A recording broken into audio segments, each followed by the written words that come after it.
Right, so kwenza i-recap ebesikufunda. Compare history ka-modern Israel, the history ka-ancient Israel, particularly history yokugcina ka-ancient Israel, history kaKrestu. Compare ne-history ye-144,000. Njengoba ubona history kaKrestu iqala ngo-4 BC, uKrestu ezalwa, and then abaptized ngo-27 AD, ngo-34 AD ba-reject i-gospel, bastone uStephen ukuzo-raise uPaul abe apostle to the Gentiles, ngoba i-gospel iyaphuma manje iyaphi kuma-Gentiles. So maybe rejecta leya gospel, bese ngo-70 AD sikhulumile kufika ama-Romans ezo destroya i-temple, because yonto enzekayo leyo, if you reject God, if you reject the message, and then destruction follows, and then inkomishi igcwele ngithi. So ke simbonile ke uTitus ezo-surround the city ngo-70 AD. Sikhuluma ngama-7 last plagues ke manje. Then yonke lento isilidele towards the second coming of Christ.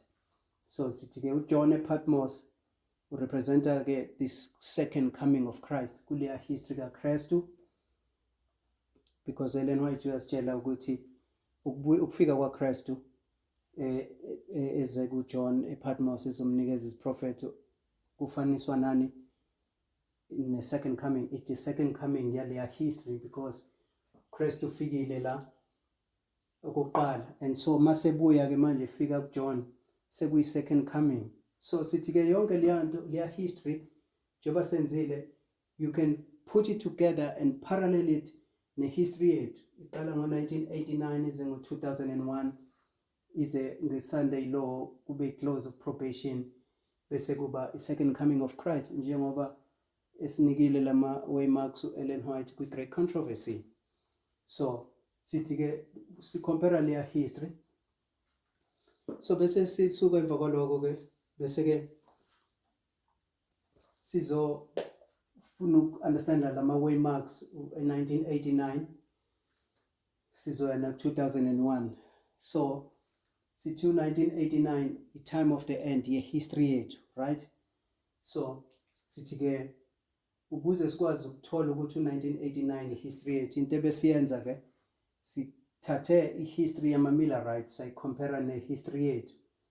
History yama-Millerites is the alpha history of modern Israel. Angithi besikhuluma modern Israel la, alpha history ka-modern Israel. The history yethu esiphila kuyona is the omega history of modern Israel.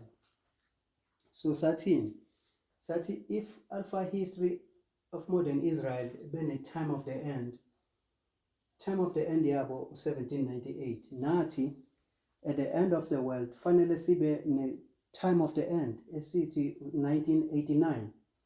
So ke it's easy to see that, and sizama ukuprove leyo nto ke njengamanje ukuthi we have the time of the end la nala kumele ube ne time of the end.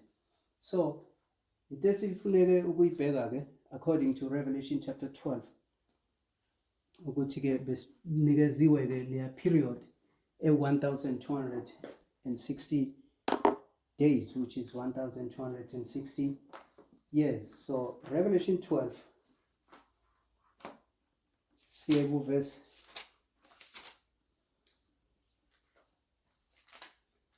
verse 5, and she brought forth a man child who was to rule the whole nation with a rod of iron. So khulunywa umuntu wesifazane ke la, and siyazi ukuthi is the church. This is the church. Kukhulunywa umuntu wesifazane, and kukhulunywa umntwana ke ozozalwa ke la, this man child, and sithi uJesu Kristu lo ozelwe kweliphi ibandla this Jewish church. Angithi kukhulunywa ngokuthi angithi la sithi kwakhetha uJacob nabafana bakhe abayi-12 kwakhiwa this Old Testament church, the nation of Israel. Verse 12 verse 6, and the woman fled into the wilderness when she had a place prepared of God, that they should feed her there 1,203 days. So, Siboni transition again from the Old Testament church to this New Testament church. So, because manje sekhuluma umuntu wesifazane obalekayo, ubaleka idragon for 1,260 years. Because CC2 1,260 days is 1,260 years. According to Ezekiel chapter 4 verse 6, Numbers chapter 14 verse 34, a day is equal to a year. So ke manje sithi ke nangu ke lo 1,260 years umuntu wesifazane unendawo ayibekelwe uNkulunkulu in the wilderness. Ngoba kwenzekani? Because ushushiswa umuntu wesifazane, ushushiswa idragon umuntu wesifazane. So nangiya ku 1,260 years lebesikhuluma ngayo, esimaziyo ke kwi-history ukuthi uqale ngo-538 uzophela nini? Ngo-1798, right? So ke sithi ke mawuphela ke lo 1260 ila sobona ke manje the increase of knowledge. And so according to Daniel chapter 12 verse 4, kuthiwa at the time of the end, so the time of the end is 1798, there's this increase of knowledge. Many shall run to and fro. So sithi ke no William Miller ke uye ke uzorezwa ke manje azobe seya understand ngale increase of knowledge ukuthi uKristu uyabuya, something to do with the kingdom. Njengoba uzobe predictor manje buya kwaKristu ngo-1844. And so ke manje sithi this is the time of the end. The time of the end, increase of knowledge, right? So sithi ke if bengene ebumnyameni la bebehleli in the wilderness bexoshiswa ke njengoba uzwile idragon for 1260, and uzozwa futhi ukuthi this is a papal rule, ipapacy iyarula la for 1260 ishushisa abantu baNkulunkulu. You can imagine ke mekurule ipapacy, very few people abaqashile ke manje baqashile ezintabeni ila bekhonza khona uNkulunkulu, and then the rest of the people ingaphansi kwesandla sepapacy, siyabona. So mawungaphansi kwesandla sepapacy ukwi-darkness, ukwi-captivity spiritually, usebumnyameni, right? So sithi ke lento ozoyibona ke la. So into besisho ke sithi njengoba ubona khona i-increase of knowledge ke manje ngenxa yalezi zingilosi eziwu-3, 1, 2, 3, and then abantu bebezo prepare manje to meet the coming of the Lord, because uKristu sithi ubezobuya uKristu kuleya history. Not ngo-1844, uKristu bezobuya ngo-1863. But siyazi ukuthi bayitholanga right ke leyo nto. Enye izinto esisazo-establisha ke le 1863.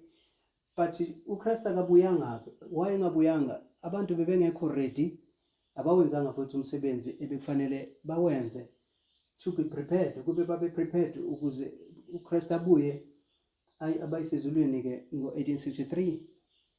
But ke siyazi ukuthi ke ngo-1863 ibandla ke manje lizoqanjwa ke ngoba bekwama-Millerites lawa, but ngo-1863 bazobe sebebizwa ke manje the Seventh-day Adventist Church, because icacile vele ukuthi abekho ready ukuthi bayiswe ezulwini. Kusho ukuthi kusafanele benze njani? Kusafanele ba-organize, babe prepared, kusafanele bahlale futhi emhlabeni because they are not ready. This is why sibona le organization ngo-1863. And sithi right here, because abekho fit for heaven, and siyababona ke manje basebumnyameni. The reason besebumnyameni is ngesikhathi berezwa la banikezwe ama-charts ayi-2, right? 1843 chart and 1850 chart. These two charts were directed by the hand of the Lord. Early writing 74 zokutshela nge-1843 chart, and it should not be altered. Fanele ingashintshi, ungaguqulwa.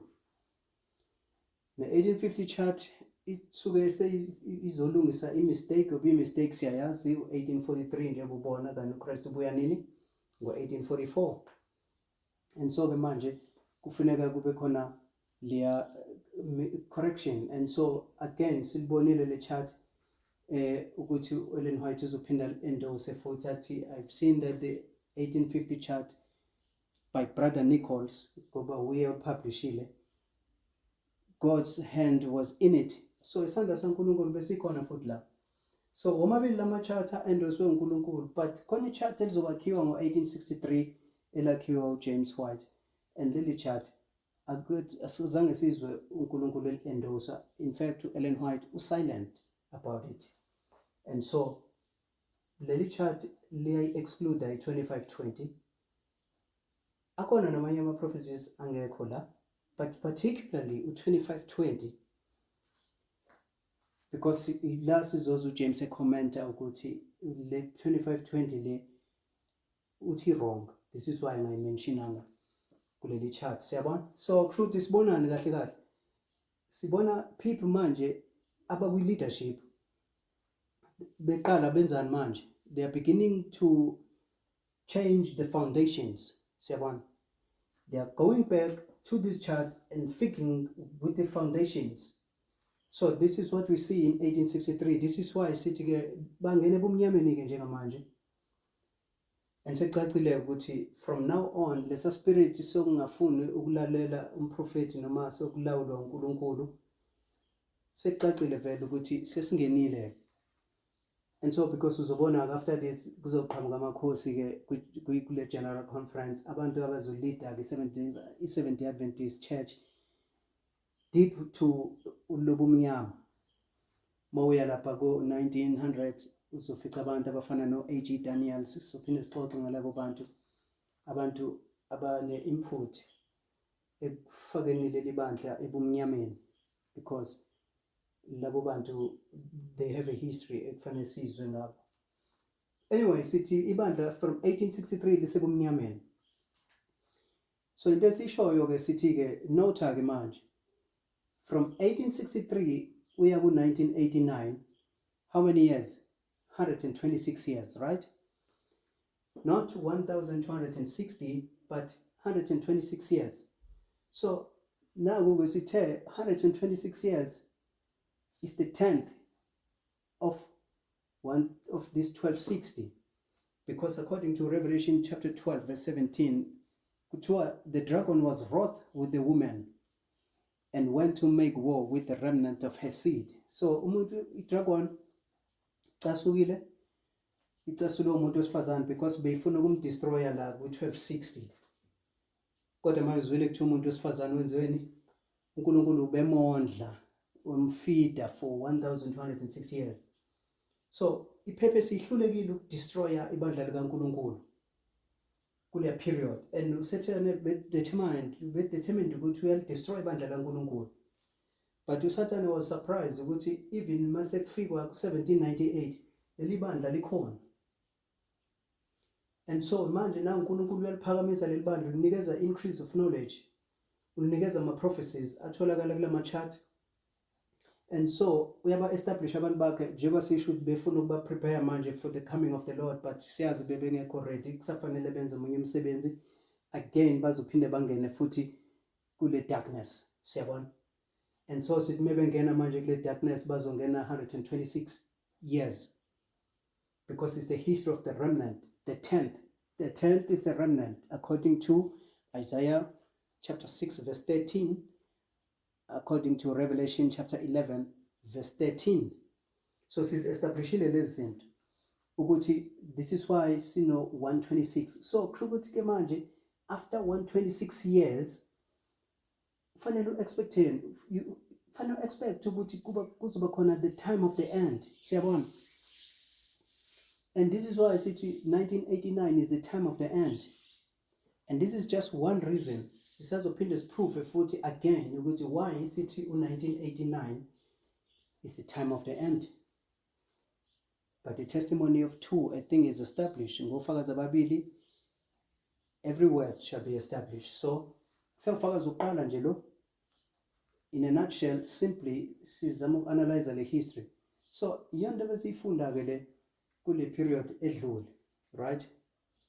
And so njengamanje ke siyabuya ke manje again, njengoba ngisho sisafuna ukuprove ukuthi 1798 is the time of the end. 1989 is the time of the end. This is why sithi ke 1989 is the time of the end. Lesi sikhathi sethu, because history yethu le lesibeke phezulu la, right? Sabese sithi sizoya ku Daniel chapter 11 verse 40 to prove this. Daniel chapter 11 verse 40. So kuthiwa la verse 40. And at the time of the end shall the king of the south push at him, and the king of the north shall come against him like a whirlwind, with chariots and with horsemen and with many ships, and he shall enter into the countries and shall overflow and pass over. So la utoli story about the king of the north and the king of the south. So asizungena kuma details, but what we are saying, you have Jerusalem, right? Jerusalem, if uehla uye ezansi uzothola Egypt. If unyuka, you are moving to the north, and indlela ama-Babylonians ke le ama-Babylonians mengene zo attack Jerusalem, they are coming from the north. And so this is why I say the Babylonians are the king of the north, because every time Mekamuga ezo attack Jerusalem, they have to come from the north, because somewhere la there's a desert, there's mountains. You have to, because there's a Syrian desert la, and so Faneluhambe around the desert, around the mountains, and come from the north. So Sitige, in a nutshell, this is why Sitige, you have the king of the north, you have the king of the south. So the king of the north, the king of the south, it's those who occupy the south. And the south is Egypt, along the seashore. And so Sitige, verse Genesis chapter 12, verse 9. Skuluma Abraham, yes, as a story. And Abraham journeyed, going on still towards the south. So Abraham usuka Ur Gub, it's in Babylon. So you can imagine he's coming from the north. He's coming from the north to the south, right? But mefika Canaan, because remember toa fanele ay Canaan Abraham, but mefika uzoqhubeka futhi towards the south. Verse 10. And there was famine in the land, and Abraham went down into Egypt to sojourn there, for the famine was grievous in the land. So he's going still further towards south. So city Egypt is south, right? And so city, whoever who controls Egypt is the king of the south. Kulama prophecies. And then Jeremiah chapter 1. So Jeremiah chapter 1, verse 13. So Tuanla, and the word of the Lord came unto me the second time, saying, What seest thou? And I said, I see a sitting pot, and the face thereof is towards the north. Jeremiah, uyabuza, ubonan, uthi ngibona a sitting pot, ngibona ipot elibilayo, right? And this leli potwe facing towards the north, we are. Then the Lord said unto me, Out of the north an evil shall break forth upon all the inhabitants of the land. For lo, I will call all the families of the kingdoms of the north, said the Lord, and they shall come, and they shall set everyone his throne at the entering of the gates of Jerusalem, and against all the walls thereof round about, and against all the cities of Judah. So the families of the north city Obanlabo is the Babylonians. So the north is the Babylonians, south is Egypt, right? In the context of the story. And so remind city here, besifunda ke Daniel 11 verse 40. Siku Daniel 11 verse 40 kahle kahle. because 2-1 lapha sesiya-understanda-ke manje. So Daniel 11 verse 40, and at the time of the end shall the king of the south push at him. Now, ukuze uthole i-context yokuthi kwenzekani-ke la, we have to ukuthi sithi ukunyuka kancane. Siqala verse 31 ukuze si-understand ukuthi kwenzekani la. Verse 31, Daniel 11 verse 31. And arms shall stand on his part, and they shall pollute the sanctuary of strength, and shall take away the daily, and they shall place the abomination that make it desolate. So, verse 31, arms shall stand on his part. So, sikhuluma ngani la? Sikhuluma nge-pagan Rome. Remember, you have kingdoms, Babylon, Medes and the Persians, Greece, and then Rome. And so, sithini-ke manje? Sithi Rome is ihlukene into two. You have pagan Rome, and then you have papal Rome. But babizwa kanjani la? Kuthiwa the daily and the abomination that make it desolation. So you have the daily pagan Rome, abomination that make it desolation, papal Rome. So in verse 31, this is this transition. Kuyashintsha manje. The power is moving from pagan Rome to papal Rome. Yenzeka kanjani lento? Your arms shall stand on his part. Remember, papacy, ibandla, Pope is a bishop. This is a religious institution. Abana country and futhi abana military power, but badinga ipower ke njengamanje. So sikhuluma ngobani manje? Sikhuluma ngama-European kings. Sithe mangaphi? Ayi-10, right? Because you have these 10 horns. Izimpondo ezingaphi? Eziwu-10 kule beast, angithi? And so ke manje sithi ke kuzokwenzekani ke manje? Lamakhosi ayi-10 azobe sesupporta ipapacy ukuthi ipapacy mayihlale ethronini, azoyisupporta militarily, azoyinikeza izikhali, i-army yabo to support the papacy ukuthi ayihlale ethronini. Siyabona? So this is these arms that shall stand on his part, verse 31. And so sithi-ke moya manje Daniel chapter 7 verse 7, we know the story. Verse 7, Daniel 7 verse 7, khulunywa ngebeast, this fourth beast, beast number 4.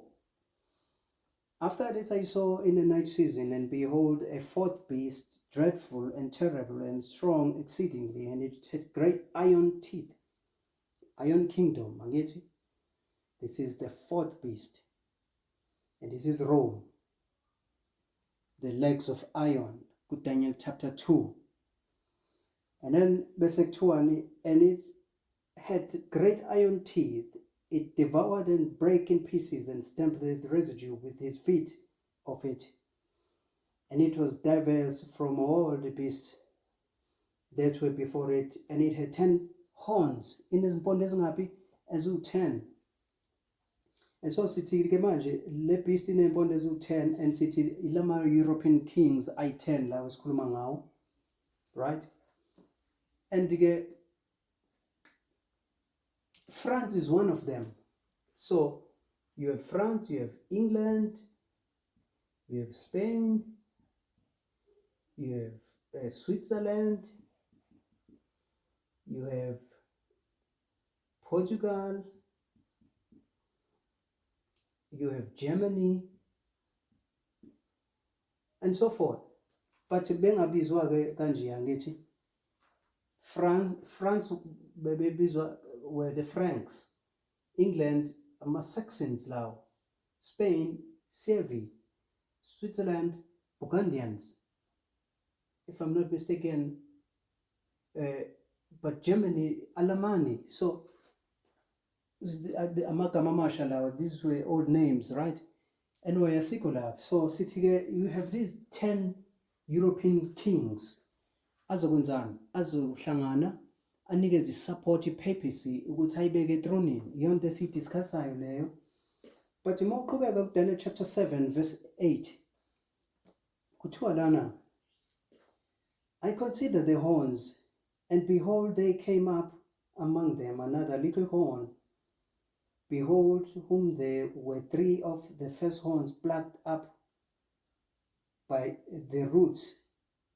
And behold, in this horn were eyes like the eyes of a man, and a mouth speaking great things. So uyazwa ukuthi ke I-10 lama horns, but kuzoqhamuka a little horn, and siyazi ukuthi this little horn is the papacy, and may sukuma ipapacy izo remove 3 of these horns. Angithi sho njani? 1 2 3, they are going to be removed. And so sithi ke ubani labo aba removewayo is the Heruli, the Vandals, and the Ostrogoths. So France was the first king, inkosi yokuqala eyanikela amasosha ayo, yanikeza military power yayo ipapacy, to support the papacy ukuthi ipapacy mayihlaliswe ethronini, kube yiyo ethini erula eEurope, right? So that was Clovis, king of France, also support ipapacy ngo 496 AD, right? So and then abanye bazolandela ke, but these 3 babengahambisana nayo yonke le idea. And so izothini ke manje leon, lava must be taken out of the way. These 3 must be uprooted, plucked out by the roots. Isho njalo Daniel 7 verse 8. And then yonke kumsebenzi wale little horn ucontrola lama matters.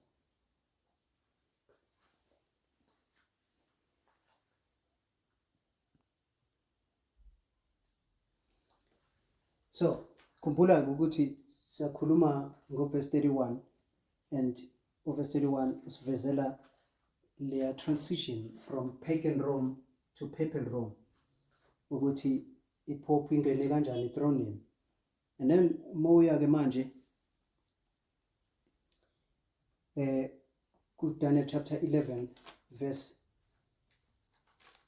32, and such as do wickedly against the covenant shall he corrupt by flatteries, but the people that know their God shall be strong and do exploit. Siyazi ke ipope izongena ethronini ihlale ngo 538, the last horn, the Ostrogoths, iphondo lokugcina kwakufanele li remove eRome ngo 538, mase be remove lama Ostrogoths, and then ipope yahlala ethronini, right? Mehlala ethronini yaseyiza ke ne false religion yayo ya corrupt abantu, iyonto ediscusswayo ke la 33. And they kodwa abantu abamazi uNkulunkulu wabo kuthiwa baba strong bona, sukuthi ngamanye awuzumoshwa ileya papacy or leya Catholicism. And they 33, and they that have understanding among the people shall instruct many, yet they shall fall by the sword and by flame and by captivity and by spoil many days. So ohlambili ufundisa abanye ukuthi this is falsehood, le Catholicism, but kodwa bazoshushiswa abantu and bazobulawa, bazoshiswa, bazokwenziwa zonke lezi zinto many days. So sithi le nsuku eziningi ke it is 1260 days lezi khulunywa ngazo la ipapacy ishushisa abantu, right? And so siyazi ke manje when you get to verse 40 njengamanje kahle kahle ubani in question esikhuluma ngayo la, sikhuluma ngepapacy. The king of the north is the papacy njengamanje. So make sure at the time of the end shall the king of the south push at him. So the time of the end is 1798. La kuphela khona this many days, this rule of the papacy, right? Shukuthi ke manje mawufika la, you should expect the king of the south, and stay king of the south is someone who's associated with Egypt. And then the king of the north is someone who's associated with the north, right? So sithi ke manje ubani inkosi yase north ipapacy, ubani inkosi yase south ngo 1798, and this is France ke njengamanje. Remember, we are making application. We are in the spiritual form now, or in the spiritual world. So when we talk about France, when we talk about the South, it doesn't mean ukuthi sikhuluma naturally, ukuthi sikhuluma nge-Egypt in its physical form. But we take this spiritually because ama-parables asilida ngaleyo ndlela, right? So sithi-ke, France is the king of the South. How do we know? Now, we know this because if ukhuluma France, uya ku-Revelation chapter 11. So, Revelation chapter 11, siyazi ukuthi udiscussa i-French Revolution. French Revolution, siyazi ukuthi-ke yenzekile-ke around 1780s to the 90s, particularly in the 1790s, those events leading to 1798. So, khulunywa lapha nge-French Revolution. So, khulunywa ama two witnesses, verse 3, and I will give power unto my two witnesses. And we know lama two witnesses, ukuthi, when we talk about the two witnesses, this is the word of the Lord. The two witnesses, or these the two olive trees. So now we are verse 3 the Revelation 11, and I will give power unto my two witnesses, and they shall prophesy. How long? 1,203 days, 1,260 days, clothed in sackcloth. So sitila ngalo 1,260 years, ofakazi abayi-2 abazoprofeta for 1,260 years, and bembetha amasaga. So ofakazi abayi-2 yini? So sas-establisha lezi zinto. We go to Zechariah. We go to Zechariah chapter 4, right? So Zechariah chapter 4,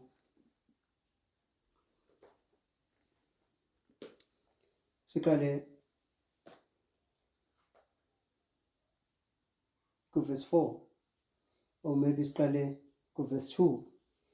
Zechariah with vision, and he said unto me, what seest thou? And I said, I've looked, and behold, a candlestick of gold with a bowl upon the top of it, and his 7 lamps thereon, and 7 pipes to the 7 lamps which are upon the top thereof. So, uthi-ke ubona ama-7 lamps, and siyazi-ke sanctuary le ayibonayo, because zonke lezi zinto i-furniture le sanctuary, right?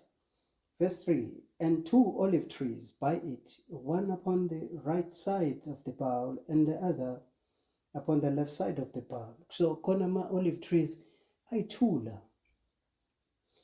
Verse 4, so I answered and spake to the angel that talked with me, saying, what are these, my Lord?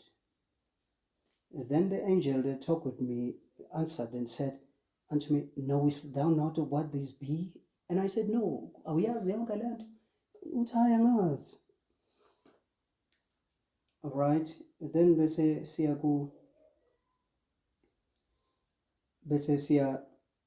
verse 6. Then he answered and spake unto me, saying, this is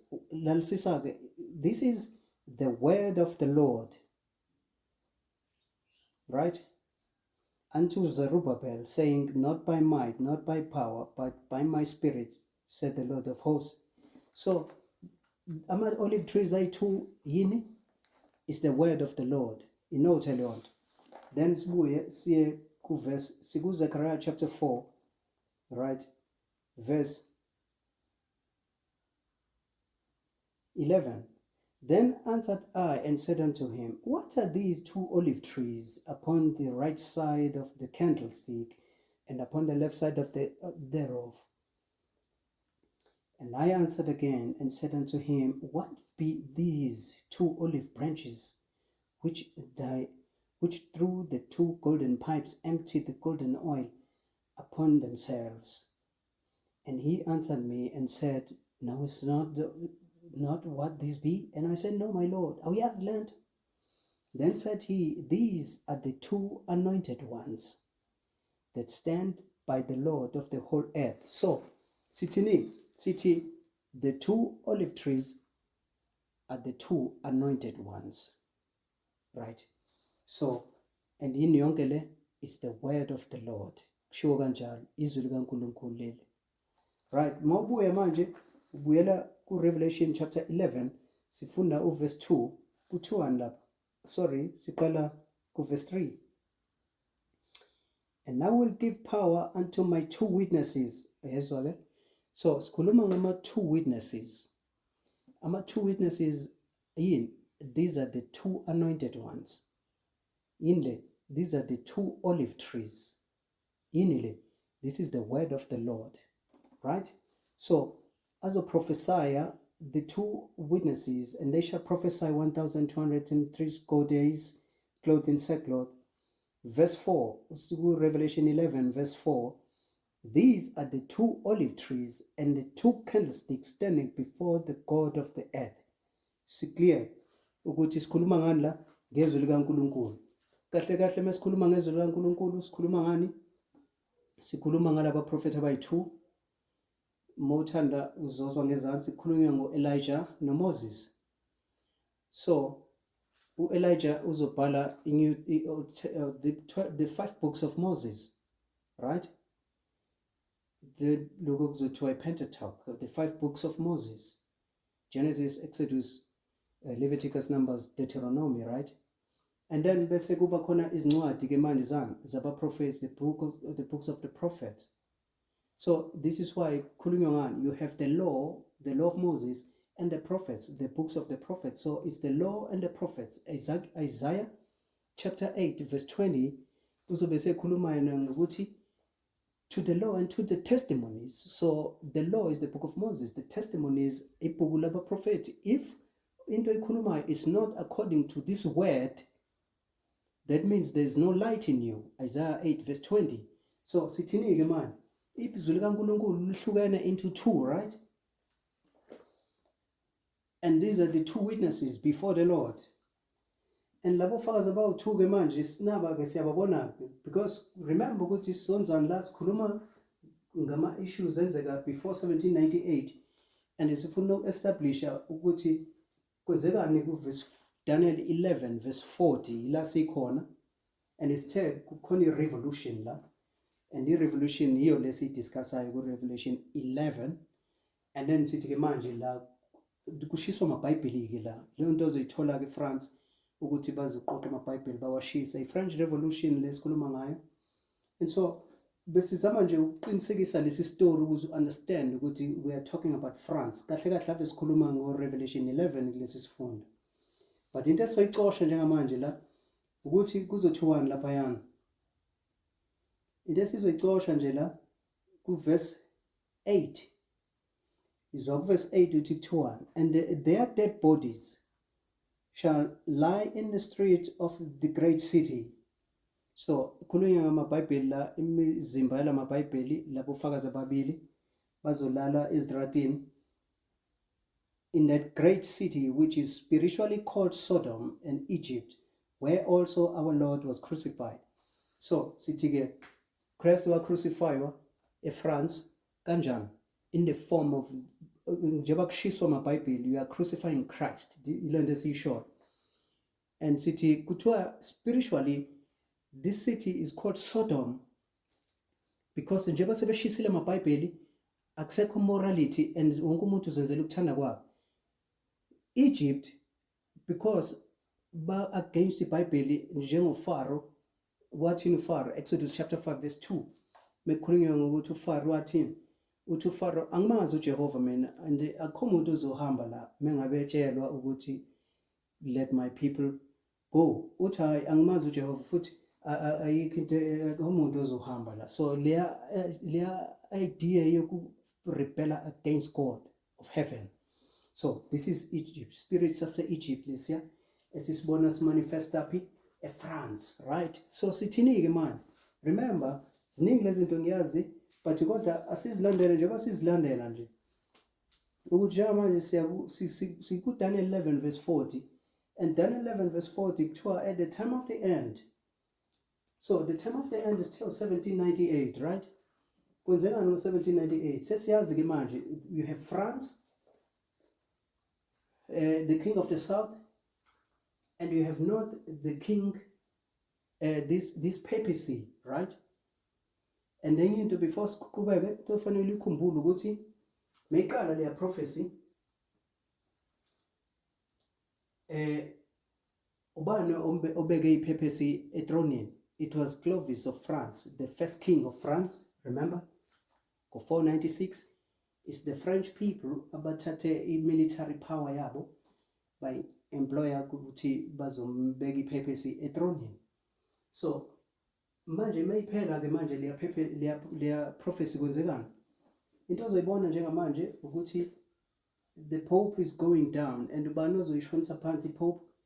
It's France. So lo into ke sithi Isaiah chapter 46 verse 10, Metu Christu, I'm Alpha and Omega, I tell the end from the beginning.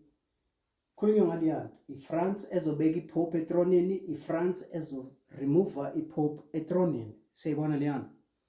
We are comparing and contrasting.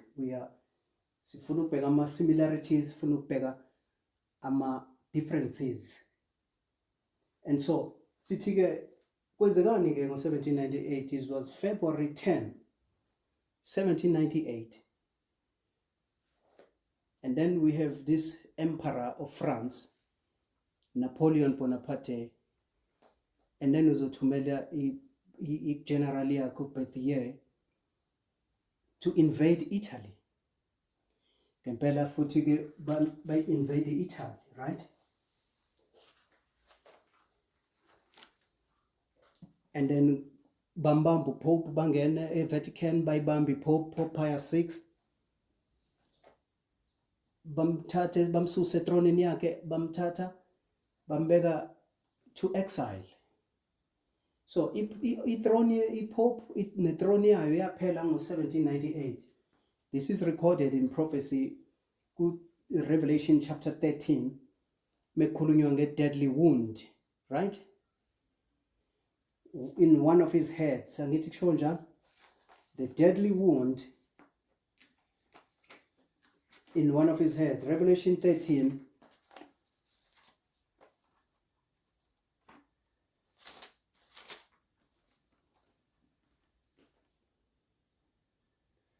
Revelation 13,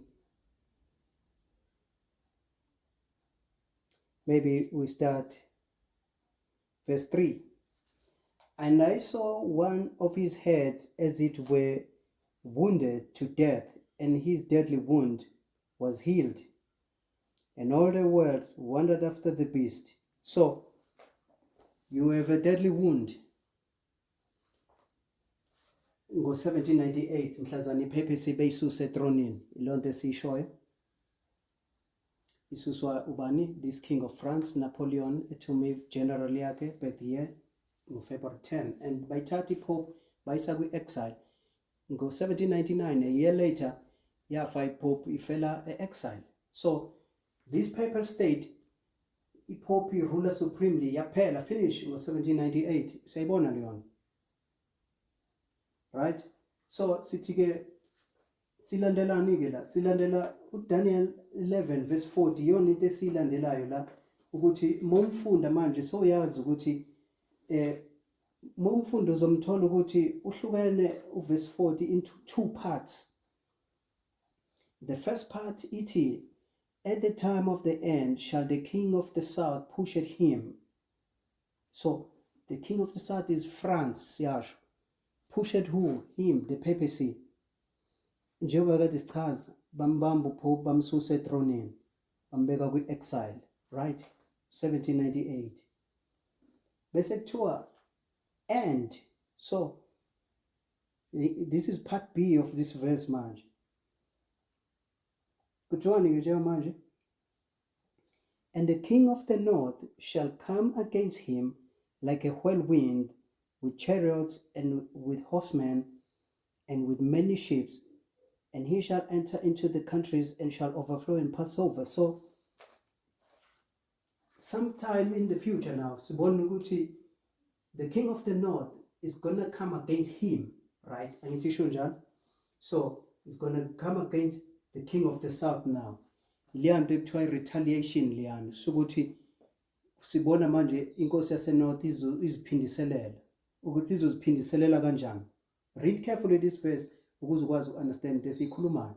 So now ukuze ukwazi uyi-understanda ke lento kuzofanele kube khona istory ke manje sokutshela sona ekuzofanele sisilandele sisebenzisa yonke information esixoxile ngayo njengamanje sizama ukuyibeka into perspective, right?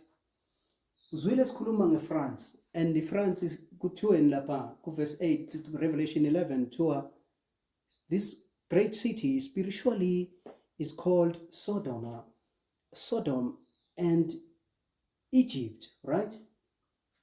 So sathi the principles of Egypt ilama principles kaFaro angithi liyanto yokuthi uthumaza uNkulunkulu the God of heaven kodwa ube nenkani urebel against God, right? So ilento siyibonayo Egypt. So remember ke sikhuluma ngama parables, we are applying this spiritually ukuthi lesi spirit ke sisibona sesizimanifesta kuphi ke manje eFrance. Lesi spirit sokungamfuni uNkulunkulu, lesi spirit sokurebella against God, right? So sithi ke manje after this ngo-1798 mesiqhubeka nehistory into esoyithola njengamanje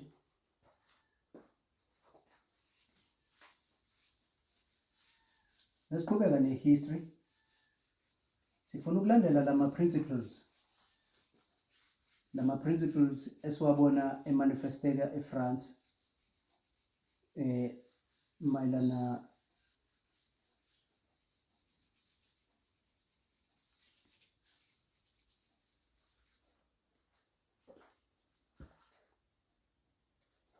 so into esiyibona eFrance sitheke 1798 and then lama principles abesebenza eFrance ayamuva manje because kwenzekani the spirit of this revolution bekhona revolution lapha sizungena into details French Revolution, but njengamanje siya ku-1917 khona enye i-revolution. This is a Russian revolution. So ibizwa ngokuthi it's a Bolshevik revolution, right?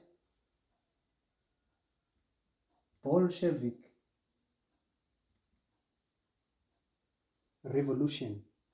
So kwenzekani bakopisha into abayibone eFrance because into efanele uyazi ukuthi iqala bekuphethe the kings, ama monarchs.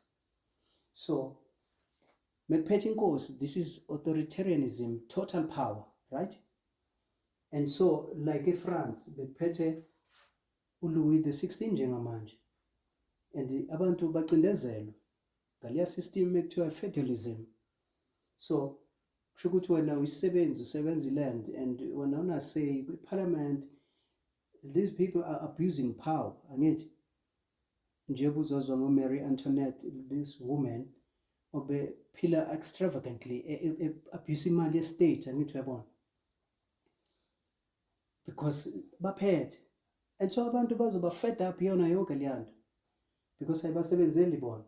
And then mase ubona i-revolution, sikhuluma ngabantu ke manje taking the power into their own hands, and then as a result bazombamba uLouis, uzofa uLouis, and then usiwazi wakhe uzofa futhi bamgalothina ngithi. And so sithi ke abantu ke manje uzobabona berule lesa spirit ke manje esirulayo ke manje. But because ke abantu they don't know, aba-understand ukuthi kahle kahle angithi umuntu okhohlakalisa inkosi ubani, it's the Catholic priests, yayibona. And so manje abantu abazi iqiniso ukuthi lipi. Abantu bazothi abantu ayasayifuni manje leya religion, angithi. And nalelo Bible asilifuni nje babona beshisa amaBhayibheli manje. So kahle kahle not really ukuthi bafighta namaBhayibheli, but because ngenxa yokungazi bona kahle kahle bafighta iCatholicism le abayibonayo iba abuse using the powers of the state. Siyayibona liyana. But kodwa manje sikhuluma ngalesa spirit ukuthi-ke sizoba khona lesa spirit esingagcina into ehlangana noNkulunkulu ne-religion singayifuni. So sizongena into details silandela lesa spirit uzosibona-ke manje sesimanifesteka eRussia manje. Again abantu nala khona imonarch king bazothatha ipower to their own hands abantu. And then manje bese uba naleya nto ke kuthiwa ama-Soviets, these unions, abantu manje taking power to their own hands. Bazoyi-remove i-king bese-ke kuphatha ugovernment wabantu. But still kodwa ugovernment wabantu uyawazi-ke manje ukuthi uzozana ne-dictatorship, because kuhlele khona oyi-one ozophatha egcineni naye uzofuna ukuzenzani i-dictator. NjengoNapoleon egcineni uNapoleon la kule French Revolution ozogcina ephethe, and then Napoleon was a dictator. And then again la uzothola futhi kuzoba khona lo muntu ekuthiwa uLenin, Vladimir Lenin, and then uLenin egcineni naye uzoba i-dictator. But kodwa again sithi-ke sikhuluma ngalesa spirit. So this is why uzobona-ke into ezoqhamuka la egcineni lesa spirit se-communism, yabona. So lesa spirit se-communism uzosibona vele naso ukuthi that spirit esingafuni into ehlangana ne-religion, ama-communists, right? So sithi-ke ama-principles ase-France akuphi manje amovile ase-Russia njengamanje, right?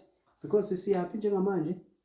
Siya ku-1989. Remember ukuthi siya ku-1989 njengamanje. Ilo nto esize kuyona la. Now sifuna ukuthi-ke manje mase ufika ngo-1989 ubani inkosi yase-South? Ngo-1989 inkosi yase-South ave kuyi-France.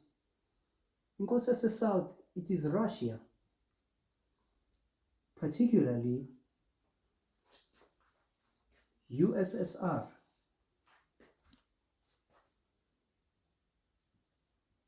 Right? Union Soviet Socialist Republic, ngo-1989. So ubani inkosi yase-North? So inkosi yase-North for now sizokhuluma nge-papacy. But kodwa you will know ukuthi from here already sekhona i-transitioning, khona ushintsho oluthile olukhona la from the papacy towards this new power esizoyibiza ukuthi United States of America. But okwamanje asibe sibamba nje ngokuthi i-papacy. So lalela kahle-ke manje ukuthi ivesi lithini. So into esiyishoyo-ke manje sithi uverse 40 kaDaniel uhlukene kabili. Daniel 11 verse 40 uno part A, and then uno Daniel 11 verse 40 part B, part A lo, part B lo.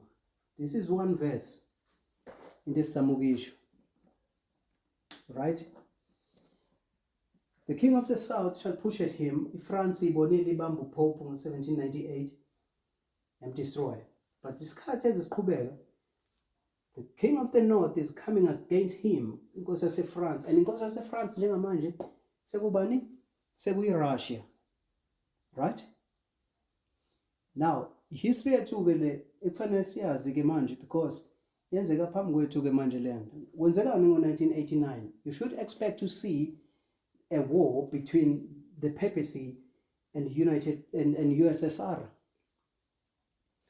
And so, lalelisise kahle-ke manje ukuthi kuthiwani-ke verse 40, part B, the king of the north shall come against him like a whirlwind, right? King of the north is like a whirlwind. May qamuka izanan with chariots. So ama-chariots yini? Sikhuluma ngezimpi-ke manje. Army, this is military power. Simple nje. Bese kuthiwa with what? With many ships. Bazanan futhi nemikhumbi eminingi, many ships. So what are the ships?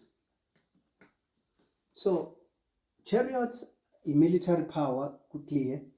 Ships, yin. This is economic power, right? Ama-sanctions lawo, economic power. Because imikhumbi yokwenzani? Imikhumbi yokudayisa. So if ukhuluma ngoTyre, lama cities abekade rich, successful in commerce, kukhulunywa la eBhayibhelini ngemikhumbi. We are not going to establish this, ungazi establishela lezi zinto. It's simple to do. Ukuthi imikhumbi yona mayifikile imikhumbi sikhuluma ngani nge-trade. Imikhumbi ifika ne-trade, right? So you will remember even amakhosi Israel, even there's this king now, I'm forgetting the name, Jehoshaphat, or if not Amos, if not Uzziah, I'm not sure now, but bazokwenzani? Bazobuilda ama-ships, kuyokwenziwani ngala ma-ships? Kuyolandwa the gold of Ophir. So i-gold balilanda ngani? Ngamikhumbi. So this is trade, right? So if ungayizwisisi kahle lento, maybe sithi ukuyibheka kancane la Revelation 18. So Revelation 18 ziningi izinto ezikhulunywayo ke la.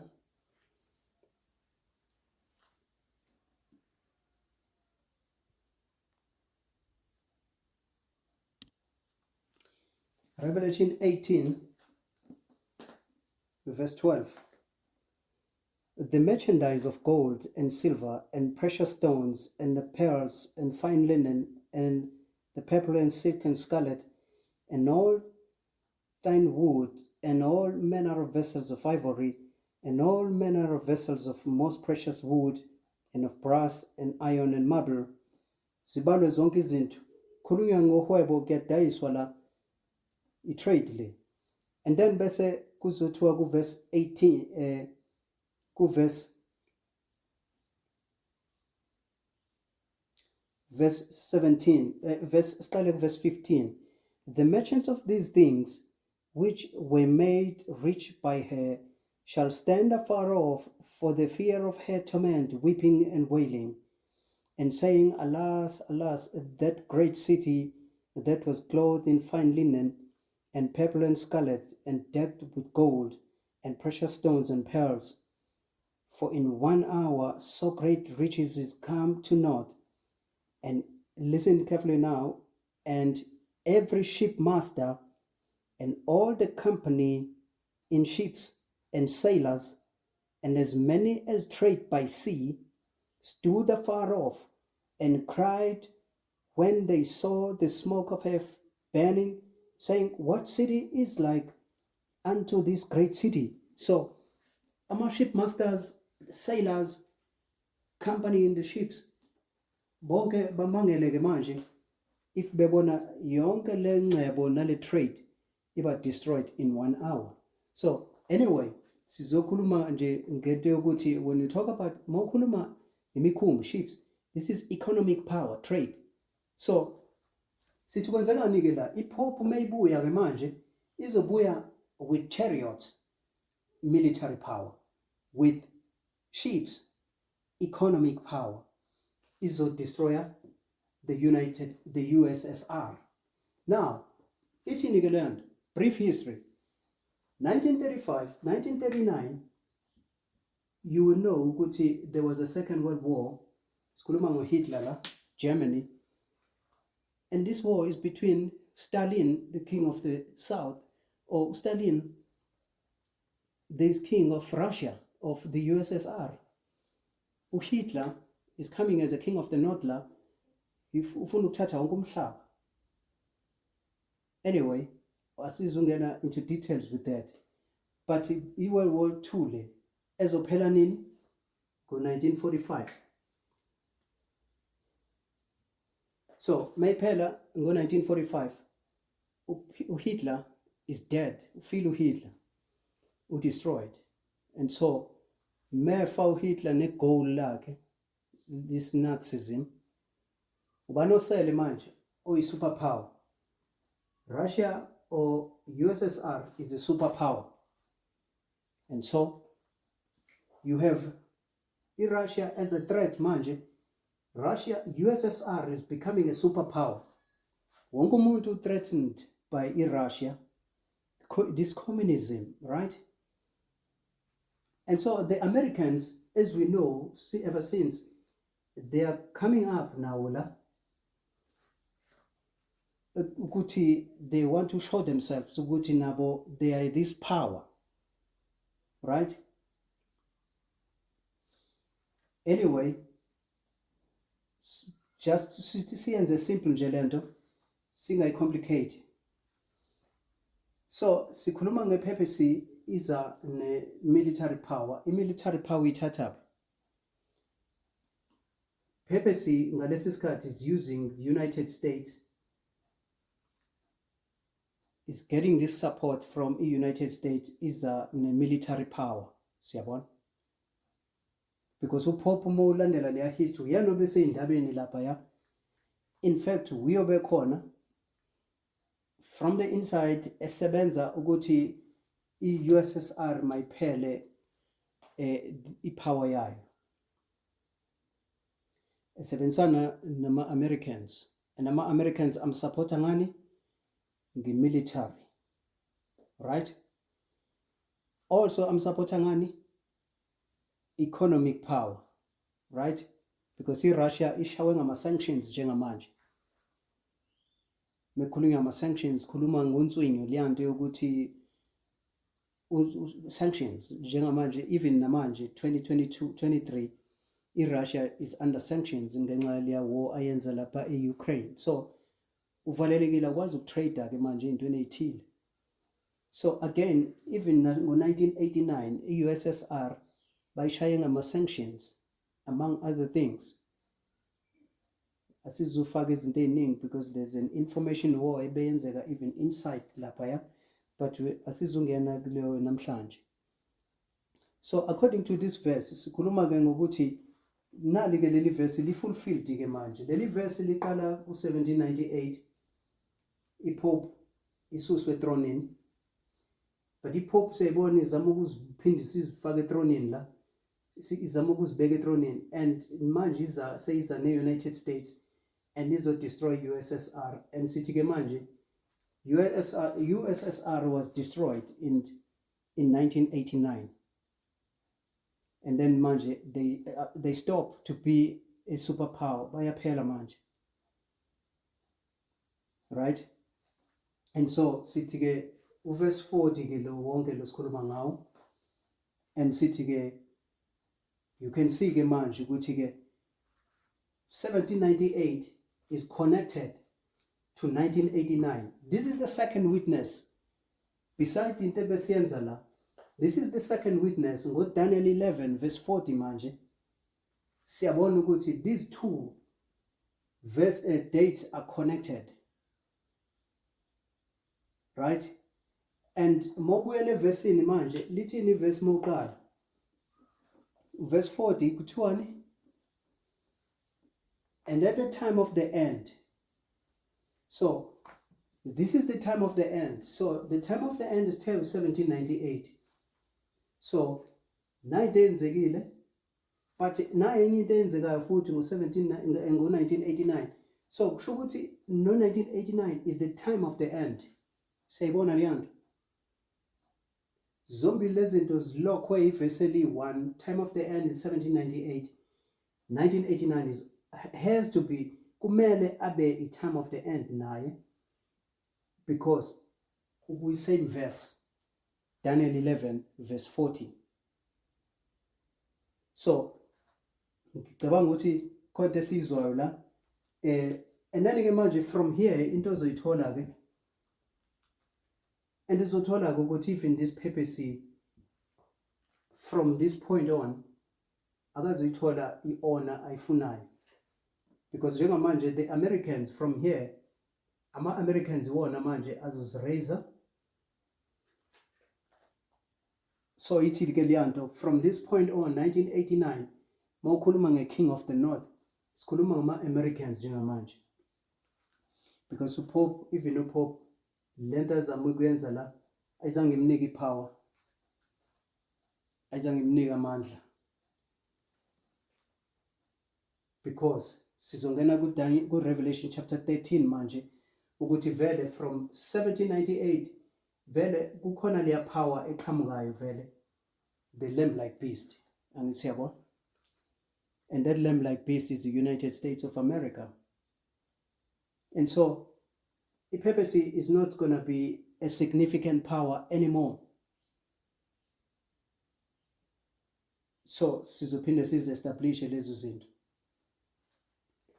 Now ngicabanga ukuthi isifundo sethu soma la siqedile, and futhi into esiqeda ngayo la siqeda nje ngokuthi you can see ke manje sesinofakazi wesibili ukuthi 1798 is connected to 1989, econnectwa ileliya verse Daniel 11 verse 40 leli besilifunda mesikhuluma ngeFrance idestroyer ipapacy la, siphinde sikhulume ngepapacy futhi izama manje ukudestroya i-USSR, the king of the south. Akuseyona iFrance, sekuyi-USSR king of the south, because there's this transition la. Ama-principles abesebenza eFrance, nama-principles abenza iFrance ibizwe ngokuthi is the king of the south, because spiritually is Egypt, right? Lama principles sibone emuva manje eza kwi-Bolshevik revolution, and i-Bolshevik revolution is se-Russia njengamanje, and bese khandeka le empire siyibonayo le kuthiwa USSR, Union Soviet Socialist Republic. So ishintshile ke king of the south manje, it is USSR, right? And the north it's the papacy. But again sithi mazoqhubeka manje, this USSR is going to be destroyed, and then uzobe sobonani ke manje, kuzobe sekusala iRussia ke manje, because you need to make a difference i-USSR neRussia into eyodwa, but into ezihlukene ezimbili leziyana. These are unions, khona ama-countries ayinqwaba. Sizobona futhi mesiya in details levels lizosho ukuthi it shall enter into the countries. So USSR is made up of countries. So ama-countries ahlukahlukene, Ukraine, these Soviet countries, Kazakhstan, I can't name them all. Kodwa lama countries, there were many of them akha, including Russia, akha this union, this Soviet Union. Even Poland was part of this USSR. But now, after 1989, iya collapse leya union, and then namazwe afuna ukuzimela, just like Ukraine ifuna ukuphuma nayo manje, ifuna ukuzimela ngithi. Ilento ayilwayo Putin manje ukuthi uzama ukwenzani, uzama uqoqa these countries back together ukuthi kubuyiswe kuyohlanganiswa lo mbuso obomkhulu leya yona i-USSR, at least engeveze wabuyisa wonke, kodwa i-Ukraine mayibuye. Maybe uzoqala nge-Ukraine, if win, if bekuthiwa uzowina simazi ukuthi bezoqhubeka aqinephi. But in a nutshell, this is the story. Ufakazi wesibili lo mesikhuluma ngo-1798 no-1989 ukuthi these are significant waymarks, and this is how we know ukuthi 1989 is the time of the end in our history. I hope khona into esiyitholile la kuzoze kubeke ngesifundo esilandelayo uma siqhubeka nalama concepts. God bless.